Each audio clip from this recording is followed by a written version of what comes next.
Also, mate, I'm sat on this chair. I was swinging like a kid. My legs don't touch the floor. But if I also go down, I can't go down. I just do the whole podcast looking like a little child. You just see your feet from the fairground. tiptoes. Mate, this is so It's embarrassing. like my son on the breakfast bar. Elliot, that's your name. We've got an agenda for today to work to. You don't know what this agenda is. No, good to see that I've well planned, prepared. The thought process behind the agenda is part of the concept because we are taking the mick out of the corporate world. Okay. With obviously funny and the money. Yeah. You're the funny.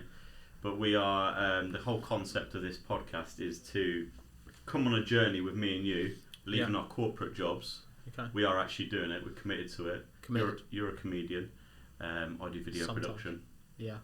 And we just want people to share our experiences and enjoy our journey. Nice. So the first point of the agenda is, who are you?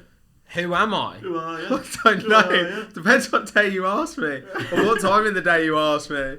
Because if I wake up in the morning, I look at myself in the mirror, I'm usually like a worthless piece of shit. And I have to use my cognitive behavioural therapy to get myself up for the day. At the end of the day, I probably do go to bed with that same thing in my head. It's just basically like, what a start. What are you doing? What are you doing? Why are you doing any of this?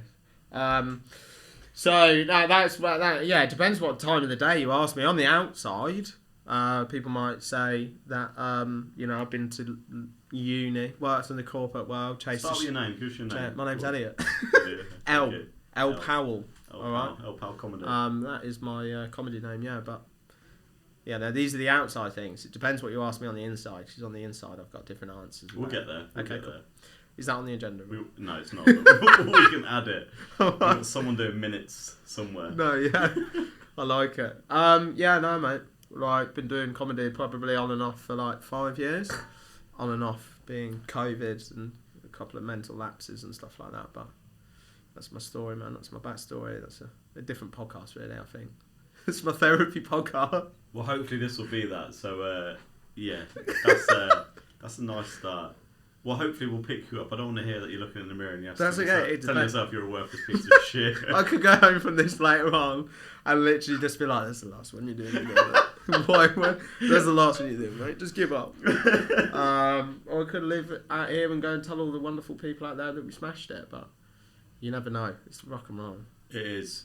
Well, thanks for asking. I'm Luke. Right, yeah. Okay, right. So it's not an interview. It's not an interview agenda. No, but you know what? You have that in meetings where you're trying to pitch something. You'd have done this. We both work in sales or commercial roles. Yeah. But you're probably the same as me. I hate being called a salesperson. Yeah. Sounds slimy, disgusting. Yeah. But you go into a meeting and like the first bit is about us. Yeah. Who we are. This is who we are. I used to work for a company who, at the start of everything, I effectively had to explain constantly about the founder's story. And like, I'd sit in like a big wig meeting with people who were like responsible for millions of pounds of like loads of different brands and loads of different stuff. And I'd have to sit there in a meeting with like a little presentation. I'd be like, so this is us, okay? We started 5 years ago.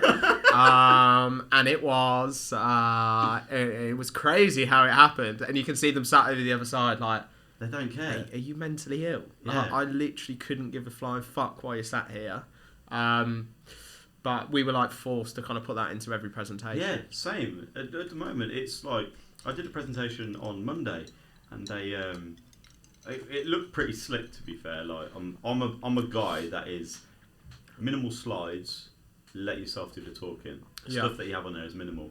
But then a lady who has been jumping in on my meetings recently, she gave me 4 slides just within the About Us section to go at the start. They look poor. I removed them. Yeah. And then she came back to me and said, no, can you put them back in? Mate, it's absolutely horrid. And it's the fact with like jobs and stuff when they give you, like when you said people hate being called a salesperson.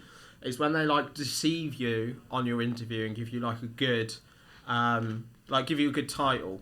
Do you know what I mean? Yeah. So I remember when I got my like first sales job, I was absolutely buzzing. So I was like a business development executive, hold tight. BDE, alright. BDE. And BDE, that's what I had on my little cards I used to hand out. Big Dick Elliot. No one ever called me back. No, but I remember... but I'd gone in with that like millennial idea that I was going to like change the world. In my interview, they were literally like, basically you're going to be going around to convenience stores and you're going to be you're going to be talking to managers, setting up meetings, extending their portfolio, increasing their money. You're going to be working with them to like executively develop their businesses. You're saying convenience stores. I'm thinking corner shops. No, that's what I'm on about. Corner shops. But they told Spar Local. business development executive, I thought I was moving down to London, like the 5th largest economy in the world. I thought I was going into these high class meetings, right? I was selling coconut water into convenience stores, which isn't that bad. But like really early on, I had this idea that I was going to be like this slick, sharp salesman. And the way that I'd like developed a business was to go into a corner shop and effectively like put up cardboard stands in the shop. You know, like if you go in, you see those cardboard stands. So I would go in and be like, mate, look, I've got this wicked idea, all right? Here's a cardboard stand. And I was like targeted on it as well. And I went into bonuses based on how many I put into these stores. Like, if that's business development, I don't know what is. How did you prove it? You have to take a picture. So like, I had to take pictures, mate. They didn't. We could go on for fucking ages about what I used to do to like get through. But like, I'd be like, I'd be stood in front of like a convenience store owner, and he'd literally be like, mate, like my wife's about to leave me. This shop hasn't turned a profit in 10 years. Like you, with your like fucking tutu from Leeds Met, how are you going to develop my business and make me loads of money? And I'm like, mate, I've got a cardboard stand in the fucking back of my car. Do the job. Mate, you'll be making at least £1 profit, and then you're going to throw the rest of the stuff away. But you were a BDE. I was a BDE, man. So that's like props Big to you. Big Dick Energy. Big Dick Energy. But is that the best role title you've had? Well, no, that was the biggest. That was like the biggest con I've had. Right. Because it was like, but I remember like when I first got the job, I was like sat in a pub, and do you know when you like think that you're like quality, and you like think that you've got, I thought I had to like act in a certain way. So these 3 lads were like sat in a pub, overheard their conversation, and I was like that kid that like butted into their conversation. I was like, what have you got a job? I've just got a job, mate. You weren't asking. Oh, you were that guy? Yeah. Oh, no. I was out with my mum and dad, mate. It was so embarrassing if I look back. But like, butted in, I was like, sorry, did someone say job? I just landed a sick job, mate. BDE, all right, Business Development Executive. And I was like, oh, what do you do? And they were like, oh, we work in finance. We work in like insurance for like Allianz Arena or whatever it is. Like Allianz Arena. Yeah, well, same thing. They sponsored it, didn't they? And I was literally like, oh no, sorry, yeah, Business Development Executive, mate. So effectively, you know, like when people first start in sales, they're literally like, their energy is massive. Yeah, they're like, and by like week 3, you're literally like, how do I not blow my head off? Like, this is the fucking shittest job that I've ever had. It's intense. Oh mate, the crushing. I remember, crushing self, like the crushing self. I think that's where the inner narrative came from. Yeah. Just purely. Were you on the road a lot as well? I was in the road on my car, and also one of the worst things that I'd done is. Not that it matters, alright, it's 2022, not that it matters, but I'd broken up with a girl like 9 months before. So like I'd gone away travelling, was in this car, sold the fucking dream with this car, and I was sat in the car, and the day before I started my new role, business BDE, I got told that she was going out with a girl. Like, so she'd like finished with me and had now sort of, swayed into the girls. Yeah. So like for a bloke, that was like that's quite a bit to digest. Yeah. So my head was all over the shop because I still loved her. If you're listening. But then, just let me know if it was me. So I like proper loved her.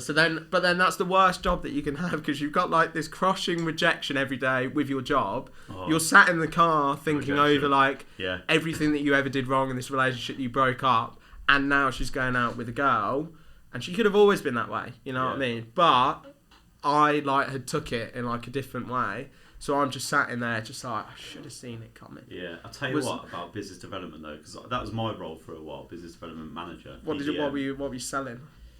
Websites. Out. Selling what? Selling out. It pretty much felt like it. But I was talking to a mate. We both know this guy, but he was talking to another BDM person, and I think he was early 40s or something like that. And when you're younger, when you're in your 20s, like BDM roles, like it's it. You got to go to like awards, conferences, nights out.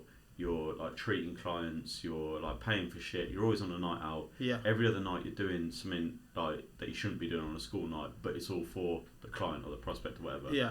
And he was talking about his role, and he's like, "It's ruined my life." It's What? a little bit deeper. It's getting a little bit deep really quick. But he's like, our mate said that he looked like shit. Like he was of an age where you could still look okay, but he was haggard. His face was drawn.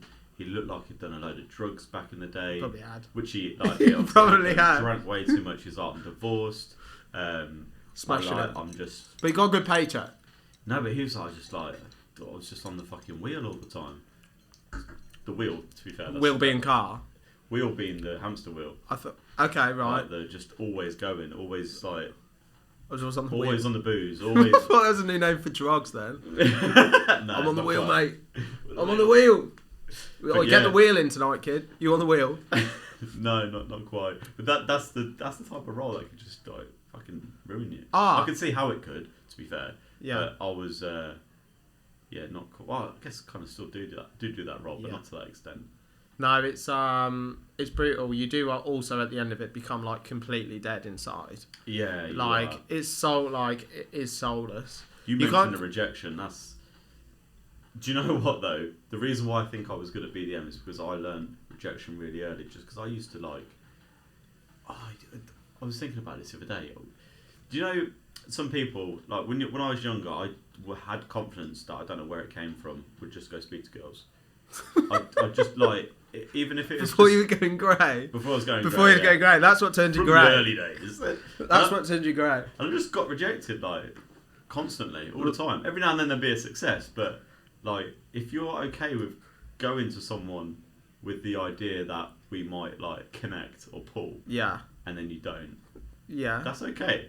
Yeah. Because then it makes you a bit hardened to like, I'll come to you with like, you want a £2,000 website? I could do that for you. No, all right, don't worry about it. 2 days later, I've got another meeting. You just get like hardened to it, and like now, I just feel like fuck it. If you've got an idea, go for it. Yeah, Doesn't matter if yeah. you get rejected. You'll move on to the next one. Oh, mate, every no is that role like, is just every that, no is constantly. one. Yeah, relentless. Every no is like one step closer to a yes. But there was once I remember being out and I was like, I'd woke up Monday morning, was just like, fucking hate my life. I'm gonna have to like fucking work my way out of this on the weekend. And I was like, come at me Monday. Looked at and it was freezing cold, Baltic, November, fucking rain, sleet, everything. And I'm in this massive green jacket trying to sell fucking these packets of coconut water to a convenience store. So I've like pulled up. I've got no sale. I've notched up no sales in 11 calls. And I'm like, literally, the inner monologue in my head is going like, mate, just drive off a bridge. And I'm like, no, I've got to stick with it. I've got to keep going. So I've pulled up to like this convenience store, green jacket, tutu, been to uni, in loads of debt, thinking, right, I'm going to smash it. My BD. Tutu, not the dress. No, huh? Not Two, the no, tutu. not the I've sold another lie with that. And then I've like got out, gone to this convenience store. But as I'm on the way, like there's these 4 lads sat outside. I've got this massive luminous green jacket. Carrying What, like on the high vis ones? Yeah, like almost like a high vis, but basically says I'm a knobhead trying to sell this brand. And like these 3 lads are gone, "Whoa, look at this kid in the green jacket." And like that's the last thing you need on a Monday, wet, cold November, and Yeah. you've been rejected 11 times. And I was like, I'm gonna fucking show these kids. I'm gonna fucking show these kids. Went into the store.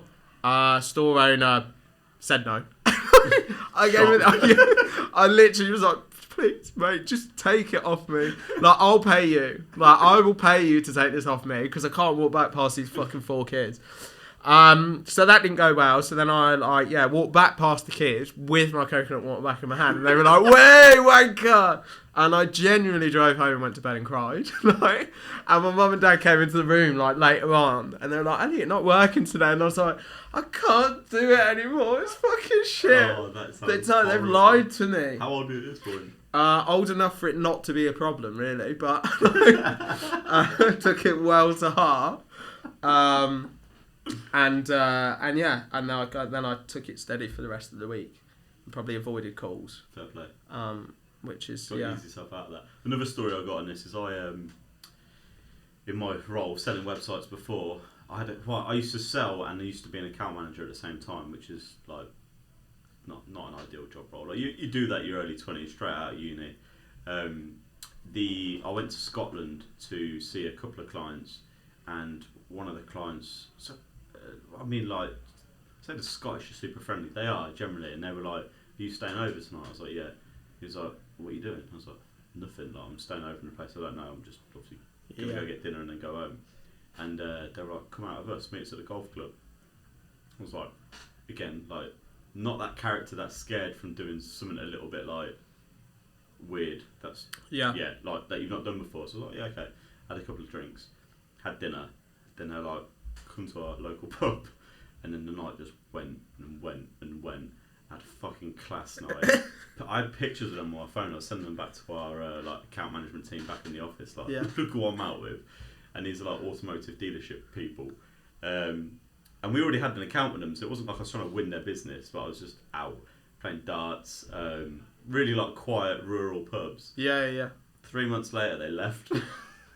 They handed in their notice. I didn't know why. Why. Because of hanging out with you? I don't know, but like I didn't take it to heart. I was like, what did you do? What the hell did I do wrong? Like, we just had a great night, lads. These are like 50. Wait, so you'd taken the clients out?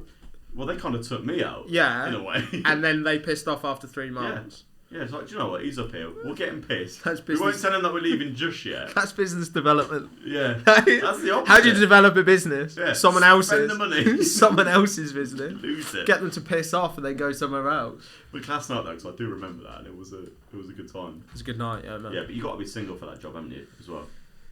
Yeah, I mean, yeah. Well, I feel like you do. Well, Not I don't. that you're No, just no. surrounded in I don't girls. think so. I struggle being single doing that job, and like purely on the basis that like you need someone at the end of the night. Like I said, if that crushing monologue, if you've had a shit day, and you've got that inner narrative that's literally going, "You're a piece of shit," like you're going nowhere. You can't do this job. Like you just need someone there to just go, "It's all right, mate. Like you can carry on."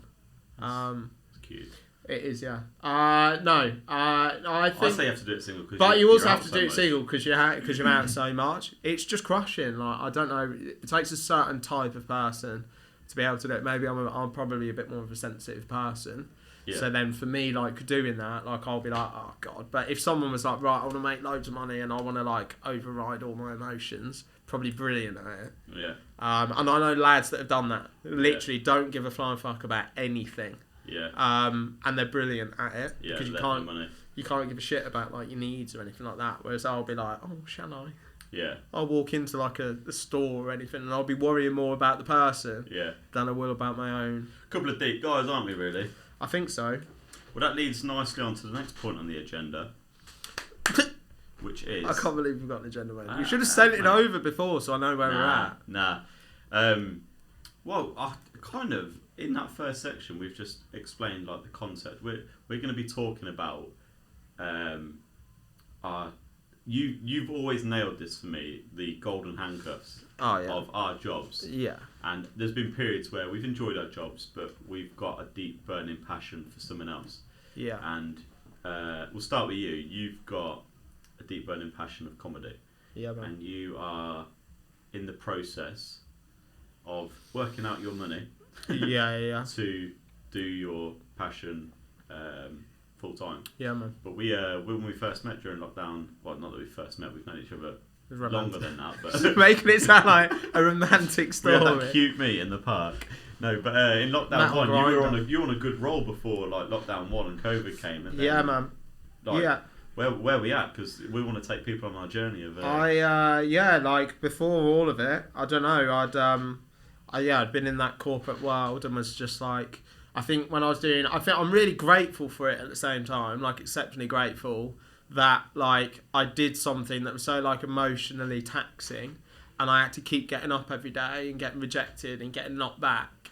And I think I'd like done it for like a year or whatever and got promoted, got a couple of promotions and then worked through. And I was like, right, at least in the back of my head, I know that I'm resilient and tenacious enough to like keep going and doing well at something, but I was just doing well at the wrong thing, if you know what I mean. I was doing something that's not in my heart. So I think like I'd kind of proven to myself that I was like, you know, I had the ability to get better at things, but like the thing that I was getting better at was taking up my time from doing something that I like loved. So then I started doing comedy, and by the way, it's fucking shit to start with.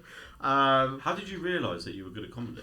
So I mate, it's really weird, really soppy, but like I'd be in like the convenience stores or whatever, and I loved it if there was like a man behind the shop, behind the like till, and there was like customers, and like mate, I was probably giving them margins like off the fucking scale, but at least I could make them laugh. Yeah. And I just always remember like even when I was a kid, like if my mum, like, you know, my mum and dad were like laughing at TV, I was like, I wanted to make people laugh, or I wanted to like find a way. And then when I was doing this job, it was just like grafting away. But I loved like performing a little bit, and like I loved like I probably wasn't that good at selling an item, but I could make the geezer behind me laugh. Yeah. Or behind the till. So then I was like, right, why don't I try and take those skills that I've learned of like engaging with people or whatever, or trying to make them laugh, and then also like the resilience of having to go to 12 like things that have been shit, but like still getting better at them. Why don't I kind of put that into something that I want to go and do? So then I was literally just like, right, let's go do comedy. And then, mate, fucking first gig ever. One, I got the wrong night, so me and my mate. Me and my mate, literally, I was like, mate, I've got a gig. Like, sharpened my like leather jacket, put it up like little rock stars. I've got a gig tonight, and I just googled it. Turned up at this bar on the outskirts of Birmingham, which I thought everyone was going to punch me in the head. And there was no open mic. There was nothing. So me and my mate just literally got a fucking lemonade and drove home. Like that was my first, and I call that a gig. And then so my second gig, like this is a legit story as well. So I've actually then gone and done like a gig. I've like gone and done my first gig, and I want to say that it went rosy. Like, Ryan gigs. And it didn't go rosy. Like my first gig was like I wrote some really poor jokes, but that's the way it goes. Like you have to go. What are you, a one-liner or a story? No, storyteller, but it was like misplaced. A lot of it was like misplaced. Like, and it wasn't funny, and it was probably slightly offensive words or whatever. But I meant it with good intentions. But like, I was probably just like misplaced. I didn't really know what punchline was, or I didn't really know how to structure anything. So anyway, I've gone to this gig. I want to say it's gone alright. My mates have said you've done alright. So then anyway, I'm like in a pub, like 2 weeks later, and my dad's mate is like an accountant. He basically does this charity ball, massive charity ball. So I didn't know this at the time, and he was like, I heard you looking at becoming a comedian.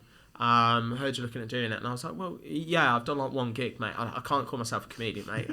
I'm literally a fella that's done one gig. Like, I'm not any comedian by any stretch of the imagination. I want to do comedy, and he's been like, oh, we do this charity ball, mate. Why don't you come down, and why don't you why don't you do a bit? And I was like, well, no, like literally, I'm not a comedian. Like I've literally done one gig to three blokes and a dog. Like, please, I'm not. And he was like, no, come on. So he kept twisting my arm. And everyone's got bad gig stories, but like, and you know, like the knobheads that think, you know, like people who think like, oh yeah, I can do that like straight away, but there's a process. You have to like kind of get good. Yeah, me. So no, but then I'm like, mate, I've ended up going to this. So I've got to this charity ball, right? The girlfriend I'm with at the time's like calm and she's supportive. I've turned up there, black tie, suit dinner, right? 800 people there for a second gig. I don't know what I'm doing at this point. And then all the Welsh rugby team are there.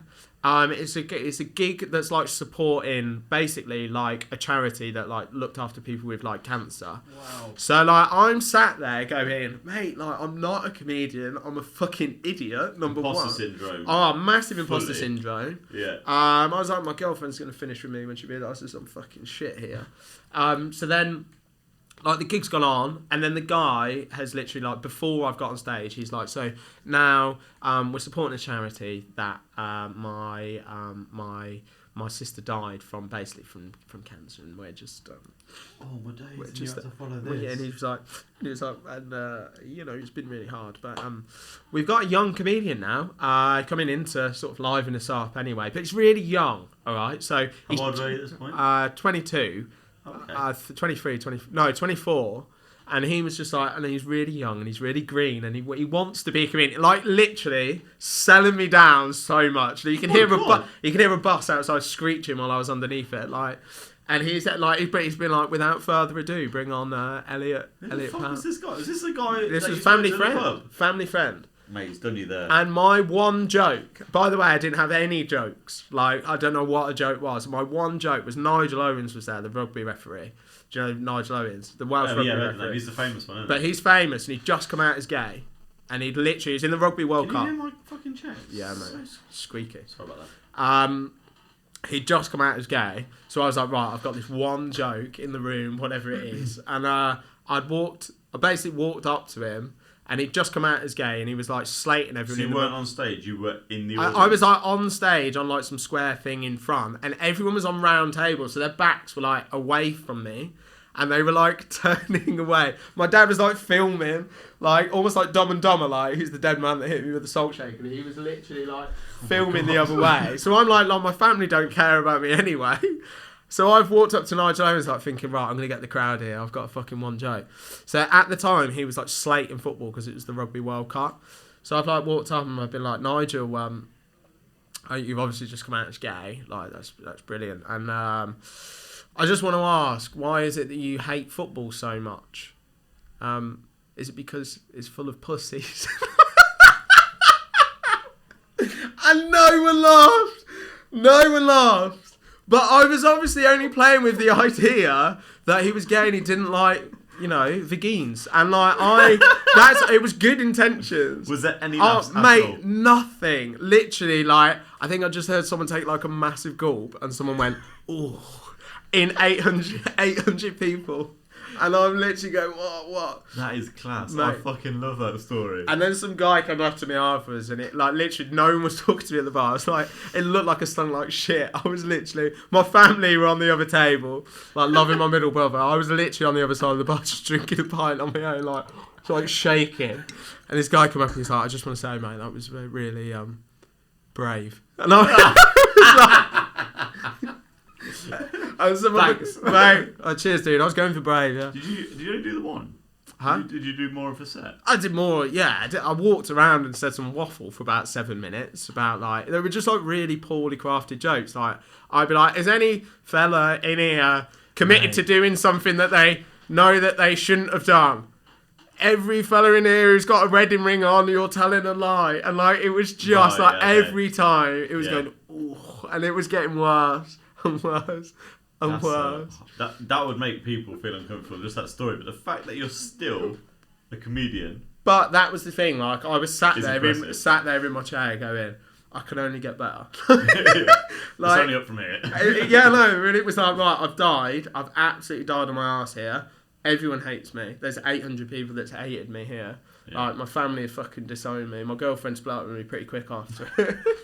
I was literally like, but I still got a dream. I've still got the dream. And I was just like, ambition, babe. I've got drive. I was like, stick with me. In 10.5 years, this might pay off, and I might get my first paycheck. But yeah, I stuck with it after that, and was just like, yeah, sound. Well, we've gone from, I mean, we're half an hour in, so the time says, but we've gone from business development to you to killing my own business. Up as a comedian. No, but like there's quite clearly two different avenues, and the one that you're going to go on is comedy. Yeah, obviously, you're not at that point now where you were before.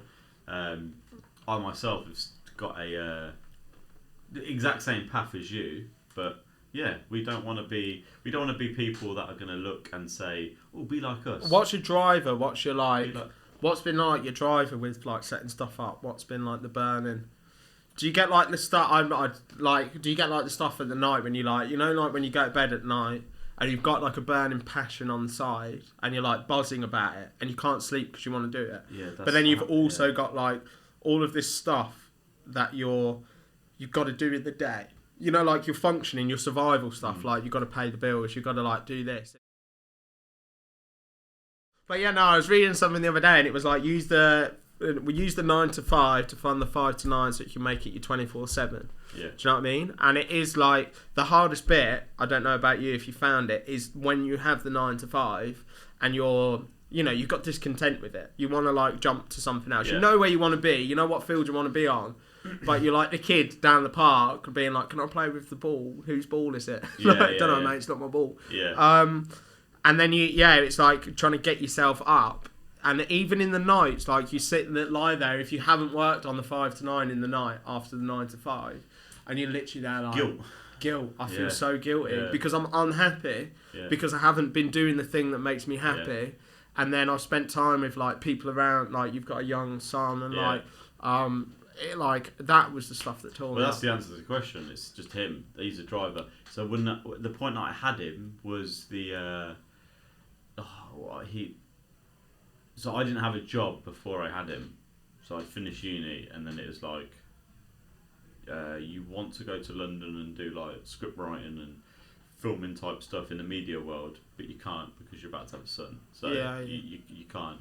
So then I got a job in digital marketing to be the 9 to 5, and then 2 years into that was like just adamant I wasn't going to let go of what like I thought in my head like I wanted to do and what I could have done. So it was more out of like the fuck you situation. I'm going to carry on doing what I want to do. So I've done the 9 to 5, the 5 to 9 in some way, shape or form for 8 years now. Yeah. Which is why my eyes are so dark and my hair is so grey. But yeah, that's the driver. You haven't slept. I've not slept in 14 years. No, it's so the driver's that, and the driver's almost just been like, we're kind of, I don't know whether we fit into young or old, but like we're, in my sense, young enough to have a very like fulfilled life after we do this. Yeah. And some people don't realise it until they're 50 or like 40s.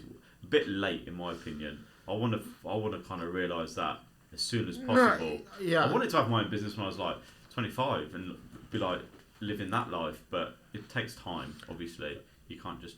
The hardest thing that I who's like, it depends on what scale, like what you're measuring, like winning and stuff like that. But sometimes, like I don't know, I've seen it in like some of the comedy gigs. Like if I've been out, and it's not necessarily about comedy, but like in terms of like dream chasing or stuff.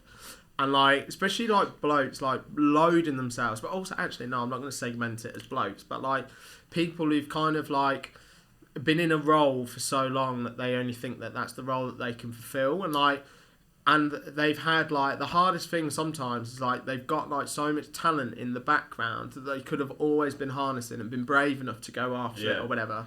And I've seen it where like girls, like a couple of girls that like they get into comedy really late because they think that. Do you know what I mean? Like if girls with football now, like there was girls when I was growing up, and like were probably really good at football, they just didn't get like the encouragement to do it, and they didn't the platform, and they didn't get that like almost that like inner belief that they could do it. So then like as they go through, they were talented, but like it's such a shame that they never kind of like were able to build up that still because they were so worn down by like the messages they were getting. And like I see people on like comedy gigs, and there'll be like, I don't know, like a 55, 60-year-old bloke who comes and does his gigs, but he's like really good naturally, like really, really good at like doing it, but like he's probably doing it for fun now, like, and he's like accepted that. And I look at him and there's like, and that sort of stuff that like kicks me on with a lot of stuff, because I'm like, I just don't want to be like, that guy at that age. Yeah. And it's not that he's, do you know what I mean? Like he's good, and it's not saying that I don't want to be. It's just being like, mate, you've had so much talent, like you've clearly got an eye for it, but like for some reason you've never realised it. And now, like in terms of where you're going and what you're doing, like it's a bit. You know what I mean? Like if I would take him and I had an open mindset, I'd be like, look, I don't give a shit that this dude's 55, like or whatever. This dude's older. He'll now like naturally grow into a comic and stuff. But like he would probably like look around and go, oh, I started this way too late. You know what I mean? It's like retirement in a way, because when you retire, you assume that you've paid most of your mortgage. You're going to get a retirement packet if government allows. but the thing that you do after that. That's a salesman. You're You're thinking. using the You're hands thinking as of well. the P&L straight away. Look at the hands. We'll give you this. But what you do when you're retired is essentially a clear slate of do what makes you happy. Yeah. But that's retirement age. Like, why not have that when Mate, you're 100%. 25, 30? Like, do what makes you happy and let the money. Like The time's it's gonna. not as easy as that. Of No, course. but there is. But it depends. Like the time's gonna pass anyway. Whether you like your time's gonna pass. Yeah. You can never buy back any time. Yeah. You can get to a later stage in your life where you can buy a bit more freedom because you've got less things to pay for. But you can never buy time. Yeah. So like whatever you're doing on a journey, like you have to. I don't know whether it is. I have to say this before I forget it. So I listened to a Jimmy Carr podcast. Yeah. With on Diary of a CEO. Yeah. I don't know if you've heard it. No. Obviously, Jimmy I Carr think I've comedian. seen some stuff on LinkedIn when I've been. And browsing. he was asked what is the meaning of life. I think the question was, and Jimmy Carr. So this podcast, by the way, by Jimmy Carr, is sensational because we all know Jimmy Carr as one-liner, Yeah. like super quick and Oh, super yeah, funny. yeah. His podcast was the opposite. It was him at depth, and he's like, I think he's about to go on a journey of being a different comedian, or a different type of comedian, not different, but like a more grown-up version. But his response to what's the meaning of life was enjoying the passage of time. Yeah. And I was driving to Cardiff with my full-time job. Yeah. I think I wept. I proper welled up. I was like, because it just went silent after that. I was just like, oh, wow. Mate, it's gonna like every like. And that kind of goes in line with what you But were it's saying 100%, and that's got me, and I'm fighting back tears, mate. got. I'm fighting back tears straight away. But it is like it's gonna go. Yeah. Like time's gonna go in between. So you kind of choose what you choose your pain. And whatever you're doing has to have some sort of, I don't know. I feel like it has to have some sort of reason to doing anything. And like I've definitely, I don't know, when I was like doing the sales job like back, it was like, all right, I'm using this to find the thing that I like. It wasn't like I haven't found the thing. God, this job's shit. Like I was just like, right, I don't know what I want yet. I don't know what I like, but this job is going to provide. I'll find something that I like within this opportunity. And I think, there's a cheesy one from Ashton Kutcher when he's like, see everything as an opportunity. Yeah. So like every job is an opportunity. Every job you get, you can write about a job. You can be like, oh, isn't this job funny? Like I'm thinking from a writing comedy side. Yeah. Like I can go and do a job and go, oh, there's probably a sitcom in this, or do you know what I mean? Like, or this company could use this. So if you're doing like video promoting or whatever it is, or like video production, like you could go into like that sales meeting with the opportunity. I don't fucking fans. I'm gonna start to fucking signing some autographs. Mate, your chair's squeaky as well. Yeah, Squeaky bum time. No, that's just my fucking hips, man. That's my hips after football, mate. You should hear it shagging. But yeah, like, no, generally, you'd have to do some shagging first. But yeah, I can't. What was I saying? What was I saying? I was giving some like inspirational speech and some fucking dudes just looking in, man. Sorry about that. That's right, mate. I'll point it out to you as well. You were saying that you're doing the jobs basically to find what you're passionate. And like it doesn't matter. And I'd always say this to like everybody. Like my brother's just come out of uni, doesn't quite know what to do with his life, and it like when you come out of uni, I don't know if you're the same, but I was like depressed. I was literally like, what do I do? You've just got to be like, you can find things and just be positive, right? You might not know what you want to do right away. You might not want to, but they don't tell you that in school, man. They just like focus on. Yeah. It all goes back to school. Yeah. And then if you do, you end up fucking selling coconut water to convenience stores. Selling pens. Putting up fucking cardboard cutouts. I'm just looking here at our agenda. How far are we down the bloody agenda? Well, we're crossing over like all sorts, and it's good. It's good to see. And we had an idea for this, and we don't have to speak about an agenda. It's just that was taking the piss out of corporate world. But No. We knew this conversation was going to happen. I need an agenda, or else I go like. Yeah, I know. But the good thing is, from what you're saying, is I think we're a bit lucky because we kind of fortunately have found what we what we want to do. Yeah, yeah. And we don't want to be preachy at all with this, but we want to be. But that's the problem we've got, isn't it? In listening to people who tell us about their success stories when they're 50 plus and they've got a huge number over their head in terms of turnover, staff, and they've made it. That's really good for you. I appreciate that you've gone from whatever you've gone to get to there, but I'm still down here, mate, and I'm still trying to figure it out for myself. So you telling me your success story isn't actually helpful. So our point of view is, fuck it, we'll bring them along with us. Like, yeah. I'm going to go from a point where, like you, going to quit a job that is paying mortgages, bills, all that stuff, and a bit of like fun on the side with like holidays, whatever, to go into, right, I need to make month one, pay the mortgage and pay X, Y, Z. Yeah. Like we're living in it. Yeah. So hopefully people can appreciate that. No, but like the whole time when you're, it's, I think, and especially when you're a kid, I don't know, you always kind of see success, right? So you see the end, the final product. But you make a video, right, and you put a video out there, and you're literally, and people are like, oh, that's a brilliant video, like that's quality, that's like a great production. They only see the end result. Yeah. But actually, in between it, like there were so many nights where you're sat up editing that video. It's like slugging out the 9 to 5 to get to the video, going, what's the fucking even point in any of this? Or a great example for that. To be fair. Sorry to interrupt. It's alright, go for it, man. We won a job a few weeks back, so we had a 2-week time frame of winning the job to filming it. It was on a Saturday night, and you know my life, it's a bit 100 mile an hour, and it was a Saturday night, 6 o'clock arrivals for guests, so we would have had to be there before, and I've got a season ticket with my son, and I was like, for who? Do we really have to say that? It's just going to open myself up. Who is it? Birmingham. Oh god. You know that. Oh. Or did you not? Did you lose a bet? Yeah, Lost the bet, man. With my dad. But I was like, I can't not go to that. That's me and him time, season ticket. So I decided to go and got someone else to cover the first part, like the other partner in the company. Yeah. He did that.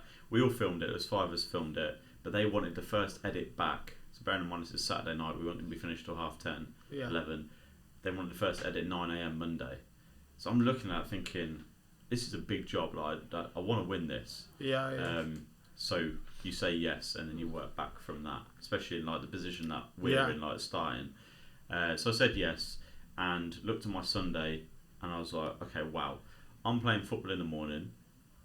Caelan's got a game in the afternoon against Cheltenham Town, so it was like a pretty good game, and I was like, well, I'm going to be going to that, and it is in Cheltenham, and I've got a meal with my parents in the evenings, not seen them for a little while. Yeah. So where the fuck am I going to fit in editing? So shat myself for a few hours.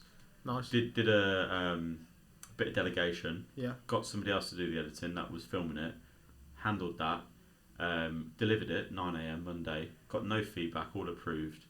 And it was Monday evening. So this is like the fact where, like you're saying, the output. People just saw that output as like, that's really good, Luke. Well done. Yeah. It's like that whole process of that 2 weeks and then that weekend. Yeah. I've jumped from dad to like husband to director to editor to organising all that stuff. By Monday night, I was just like, I was fully overwhelmed. I was like, what, I don't know how I did that, but I know why I did that. Yeah. Was how I summarised it. But yeah, you're right. It's like, yeah, you say success and you see the end product always, but like all that stuff before, that's anything but success. That's just like almost blagging. Yeah, it's until it works. Mate, that's it. I've like started, so you can kind of see the same like similarities in other people's journeys. But like, I don't know, the first video you edited was probably like, if you look back at it, you think, oh, that's shit. But you had to start somewhere. Like, if I think of the first jokes that I told, some people will still argue that I'm terribly shit. All right, some people will, mainly my dad. But like, even when you first take a joke out on the road, you're like, right, I've got this idea. Right, I'm going to go and do it. And it looks nothing like a joke that you put in your set on a weekend or anything like that, and what you're doing in the club, because you're going, opening an idea, and then you're like whittling it. You're like, and it's the same with anything. It could be a dream. Do you know what I mean? You start with like a plank of wood, a bare plank of wood. Right, this is what I want to do, and then by the end, you're a carpenter that's like whittled this wood into like this well sculptured dream. And usually, all we see is like the piece of furniture at the end.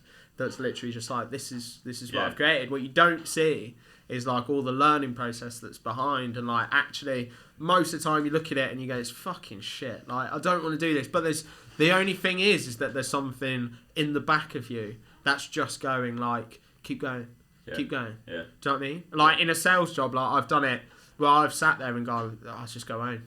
Like, fuck it, I don't actually care. Yeah. Like, whereas when when there's something that's got you by the nuts, or there's something that like means something, like instead of going, I'll just go home, you go, no, go on. There's something at that have point. a cup of tea, come back. There's something at that point when you want to quit that like tips you over the edge and goes, no, carry on. Do you know what I mean? But isn't that always the point that people say, like, that happened, and then I went through it and found success? Yeah. Well, that's where they found their like. But Holy like, Grail, it's not. That becomes. I don't genuinely think that becomes a habit. So when you hit that moment that you can quit and take what you already know, versus what's on the other side. Yeah. Like, you should always try and walk through that door, what's on the other side, because you don't know what's there. So if I take in the smallest minute, no, all right, it's not Takeshi's Castle. It's not like run through and there's a net or some guy with like who's putting the muddy hand on your face. In my head, I'm thinking, that's why I always answer private number. I never know what's on the other side. No, I definitely. That's why I don't. That's why It's the same thing every fucking time. Elliot, you owe us some money. I'm like, no. Oh shit, what answer that? Oh, it's the other Elliot. Yeah, it's the Elliot with 2 T's. But yeah, like, it becomes a habit of getting to that moment and being brave, and that's what I see as like defined as courage for people. Yeah. Is like, you get to that moment and you feel it. Your body goes, run. Like, don't stick with what you know. And like, I've generally turned up to gigs. Like, I've driven 2 hours. I've got to the fucking door, mate. They've got like, they're boarded up on the outside. It's got scribbles all over, like graffiti everywhere. And I've gone like, there's no way that I'm going to translate to these people. I've judged it before I've even got in. Yeah. And I'm like, right, I've got these jokes that I need to practice. So you've got that point of like, I could just go. I've got a fight or flight moment where it's like, right, and then I have to sit there and go, if I want to get better at this, you have to go in and do this, because it could still be shit, but you'll learn something on the other side. And it's that fear of the unknown. Once you hit that, on such a big thing, once you hit that moment, like, of run, like, try and go on to the other side. Just take one thing away from that experience. Or ideally, if you take 3, but like, if you're doing something shit that you really don't want to do and you have to do it, you're stuck, you're forced, just walk away saying, right, okay, I actually, first of all, I did it. Yeah. So I'm brave. That's one thing to take away. True. Second thing is, actually, that joke banged. One joke, like, everyone laughed at that. Using that again. And the third one is like, you actually made friends with the promoter at the time. Yeah. So then, like, there's some little things like that you can always take. You learn more from your failures than you do your successes, by far. And I'm not getting Gary V on everybody. It's like, I'm not getting Gary V on it. But you do, like, you generally hit that point where you're like, oh, mate, I can't win here. I can't win. But actually, when you go in, you go, oh shit. Do you know what? I need to get better at this. I should be more prepared. I should be more engaging. I should relax on my material. I should relax. There's always something to learn. Like, and I joke about that, like, really bad second gig experience, which, by the way, like, the one lesson I learned was silence is your friend, because there was so much silence. Yeah. But like, pausing and I, like, even in that situation, I'd proved to myself, I'd gone into that situation and gone, right, you're brave enough to go in front of 800 people with no fucking jokes. Do you know what I mean? And even though it was shocking, and even though it was shit, and my parents were like fucking facing the other way, still stood there. You know, and it was still like, right, at least, Elliot, you know you're brave enough to go and do this, and you can only get better, mate. Yeah. Do you know what I mean? And I'd like say like and I'd try and say that to anybody, like, it doesn't matter. It doesn't matter that you fail. Like, you've not failed, you've learnt lessons. And in that room, in that, like, black and white thinking, like, people might have gone, God, he's not very good. He isn't very good. But, like, in your head, you have to be like, but I can get better. Because if I went away from that, I'd go, fucking hell, you're terrible, son. Yeah. Give it up, pack it up, because that was shit. Or in my head, I can go, right, that's where I am. I can get better. And, like, I can improve. There's some way that I can get better in here. And that's what I preach and want to take with me. Nice. You know? Nice. Well, smashing stories. Don't know about that, mate. What's your next move? What's your next steps? I don't know. Well, like in general life. Well, let's talk about time period. What are you doing in the next month to move towards your passion? Like really exciting, non-brag, but I've just been signed up with like a management company, which is like, and I'm saying it's taken me fucking 4 years. Like it's absolutely taken me 4 years. I've probably blackmailed them or whatever, and I'm gonna make zero money from them at this point. But like it just gives little things like that you. It's little milestones. Celebrate, yeah. Like little milestones. To other people it means nothing, but to you that's massive. It's like it's a milestone, as in being like, oh, well, someone like does see that there's some value. It's like probably when you, I don't know if you've had that when you, like a client signs you on, you're like, someone sees some value in what I'm doing. I must. There must be a way that I can again get better than this. Yeah. Do you know what I mean? Yeah.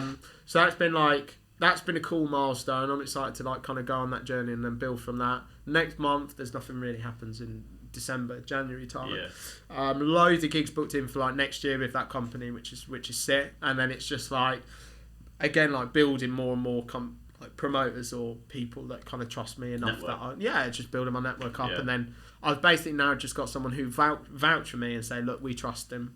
He does alright at our nights. Like go and see him and stuff like that. It's well exciting. I want to say like I've enjoyed it all or not, but it's like I think I'm sure you get it. Like you get to those moments where you're like, that moment when I'm literally sat in the car on the motorway, like debating whether I want to carry on doing this. Like those like dark nights are worth it. Last week for me, like I said, when I got overwhelmed on a Monday night, realised, fuck me. I don't know why I do it. Sorry, I don't know how I do it, but I know why I do it. Yeah. It was just that moment, but that's you're right. December, January is a weird time, but also we all hate like New Year's Eve out, and then we hate New Year, New Me. Like that's never been a thing in my life, but it does force you to think about how's my year been, and like if you look back over this year, and I know you because we met up in like 2020 when like shit was hitting the fan. And you had to take a few like turns that you didn't really want to take in terms of jobs, and I tried being a voiceover artist, mate. Yeah. I didn't do a single one. I think I sent loads to businesses. It was the warehouse that I was talking about. Oh mate, what the shittest microphone, man. Oh god, I was like, I've got to do something creative, and I fucking bought like a microphone and turned a shed into like a. Mate, I turned a shed into like a voiceover studio, and then like started doing it, and then I was just stood in my like shed, and it was freezing, and I was like, "What am I doing? Like, what am I doing?" Like, you shed Evans. Yeah, mate.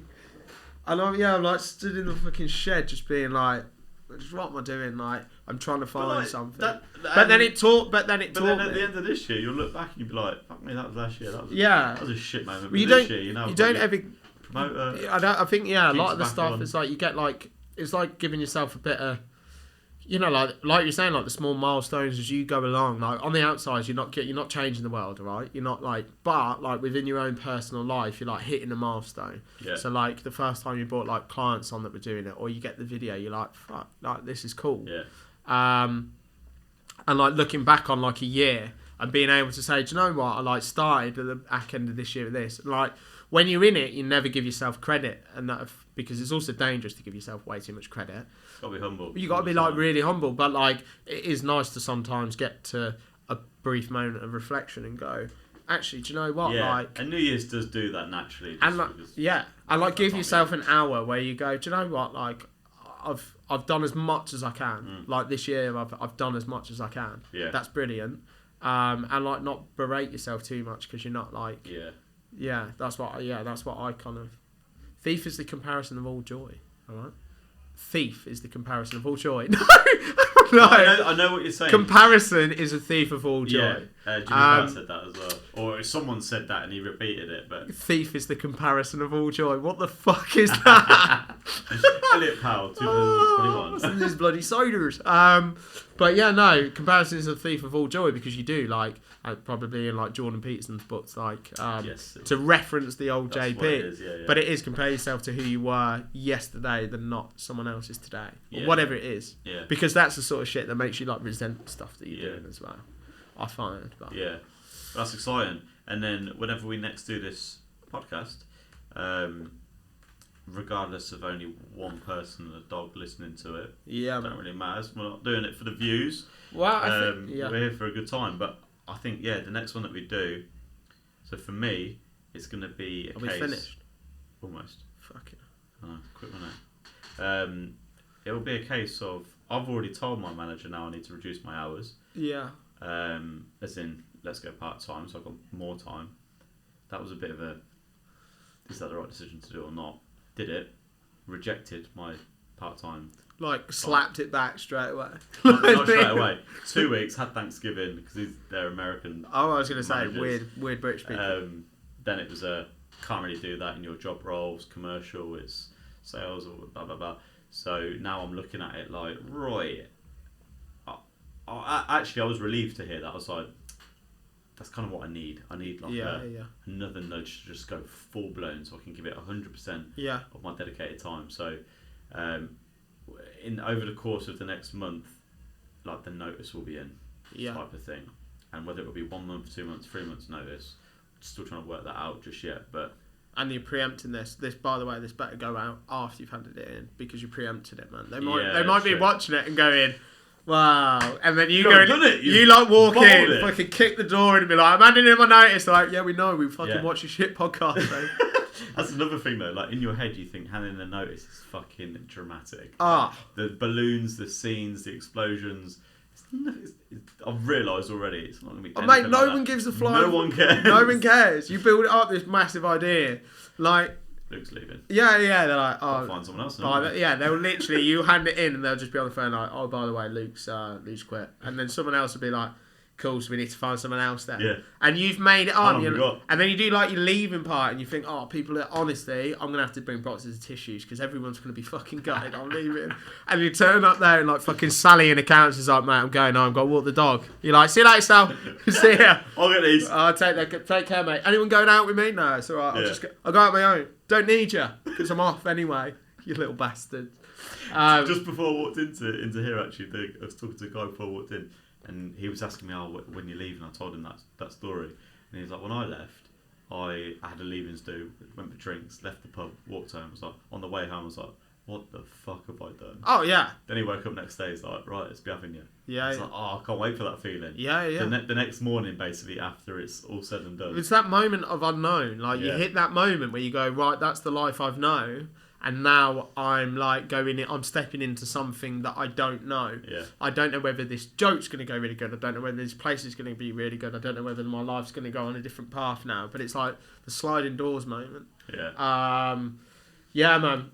But it is so funny. Yeah. Well, like I remember like quitting one of my jobs before and was just like, right, I'm going to take a couple of years where I just get like a job, no responsibility. Yeah. Like I don't want any responsibility. All I want to do is focus on trying to like do comedy and master a bit of the art. And I remember like making it out, but like genuinely fucking kicking the door. I was gonna like slam it down. They were all gonna be gutted because I was doing so well. I wasn't doing that well, and they literally went, "Oh, cheers for that, because we're probably gonna have to fire you soon." And I was like, "Mate, beat you to it, all right? If anything, preempted it. So we've saved us both the bother." And then like. Yeah, like your leaving party, you stood and you think there's going to be like... Yeah, I'm not having a leaving party. My office is in Reading. That's sad. No, it is. My office is in Reading though. I'm not going to Reading. Yateley, Reading, Slough. I'm not going to Reading to have a leaving party. You come to me. Basingstoke. No one will turn up. No, I'm alright, thanks. But like in line of like... And get the train back by yourself from your own leaving party in Reading. Lonely. So lonely. Acon. But no, we have we have an agenda. We had an agenda. Yeah, man. So we got to have next steps. That's how you leave a meeting. Next steps. But give me a action point, so I can actually judge you on it when we next come back. Next point, like what should we do? I think I'll just talk about some gigs. Talk about what we're doing. You can talk about any more clients that you've brought on. I'm not going to talk about clients.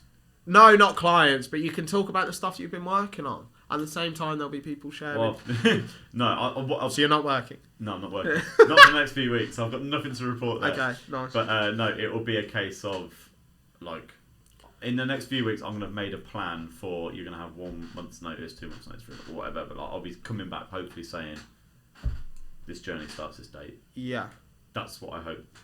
But yours is, how many gigs you got between over the next few weeks? So I'm pretty sparse time? right now. No, it's not. Christmas is quite dead. We've got Omicron, by the way. Big new bit of COVID coming back out. Yeah. Everything's like gone full, like everything's gone a bit more quiet. Then there'll be, I've been working loads. I'll probably, once I get all that kind of stuff with the management company like built up. Yeah, okay. We get out the other side, I'll be more into like the swing of next year. I can probably plan a little bit more and be like, right, these are the bit where I can go down to like 3-day week, or this is, I can build, you know what I mean? Like I can wean off that already to your company? No. Yeah. In my head, I feel like I've got. Oh yeah, you said April. I've got like a dirty secret where, like, obviously it's like you're like working with it, and then I feel as I'm like cheating on my job, I feel like that. and I'm literally just like, well, I'm not, because it's like that hurts you a bit, because you're like, like I just want them to see like this is this is something that I care about, that I really want to do. It's a passion project, and it's like cool, but like you still feel as though like, why am I not happy enough with a job that like people would be happy with? Do you know what I mean? So I'll probably have some more sleepless nights next time. I might be joining you with the grey hair. Hopefully. And just be like, why are you going grey? And it's like, because I might be choosing the life that I want to live, and that's a burden. I'm getting punished. No, I'm getting punished, mate. But it's a privilege. Yeah. Okay, cool. Well, I'm gonna pull you up on them and see how you're getting on. Well, alright, cool, man. Yeah. Mate, really enjoyed it, man. Been a pleasure. Mate, really enjoyed it. Funny on the money. Good stuff. Episode 1. Keep chasing those dreams, boy.